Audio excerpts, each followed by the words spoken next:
ನಮಸ್ಕಾರ ಎಲ್ಲ ಗಣ್ಯರಿಗೆ. ಸ್ನೇಹಿತರೆ, ನನ್ನ ಹೆಸರು ಇಮ್ರಾನ್ ಪಾಷಾ. ಕರ್ನಾಟಕ ಜನತಾದಳ ಪಕ್ಷದಲ್ಲಿ ರಾಜ್ಯ ವಕ್ತಾರನಾಗಿದ್ದೀನಿ. ನಂತರ ಬಾಪೂಜಿನಗರ ವಾರ್ಡ್ ಅಧ್ಯಕ್ಷನಾಗಿದ್ದೀನಿ.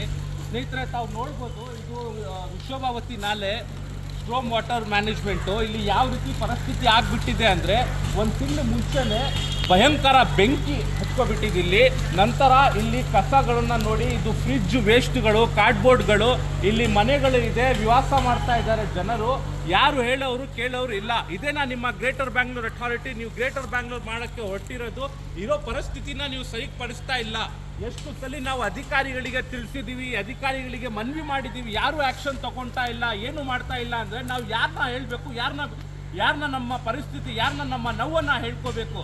ತಾವು ದೊಡ್ಡ ಮಟ್ಟದಲ್ಲಿ ಅಧಿಕಾರನಲ್ಲಿ ಕೂತಿದ್ದೀರಾ, ತಾವುಗಳಿಗೆ ಕೈ ಹಿಡಿದು ಮನವಿ ಮಾಡ್ತಾ ಇದ್ದೀವಿ. ಈ ಪರಿಸ್ಥಿತಿಗಳನ್ನ ಬಗೆಹರಿಸಿ ಬಡವ ಜನರಿರೋದಲ್ಲಿ ಏನಾದರೂ ಮನೆ ಮಟ್ಟ ಸಿಲಿಂಡರ್ ಏನಾದರೂ ಬ್ಲಾಸ್ಟ್ ಆಗಿಬಿಟ್ರೆ ಜೀವದ ಅಪಾಯ ಅನಾಹುತ ಆಗಿಬಿಡುತ್ತೆ. ಸೊ ಆದಷ್ಟು ಬೇಗ, ಇದು ಬಾಪೂಜಿನಗರ ವಾರ್ಡು, ವಿಜಯನಗರ ಕ್ಷೇತ್ರ, ಆದಷ್ಟು ಬೇಗ ಇದು ಏನು ಸಮಸ್ಯೆ ಇದೆ ಅದನ್ನು ಬಗೆಹರಿಸ್ಕೊಡ್ಬೇಕೆಂದು ಮನವಿ ಮಾಡ್ತಾ ಇದ್ದೀನಿ. ಧನ್ಯವಾದ.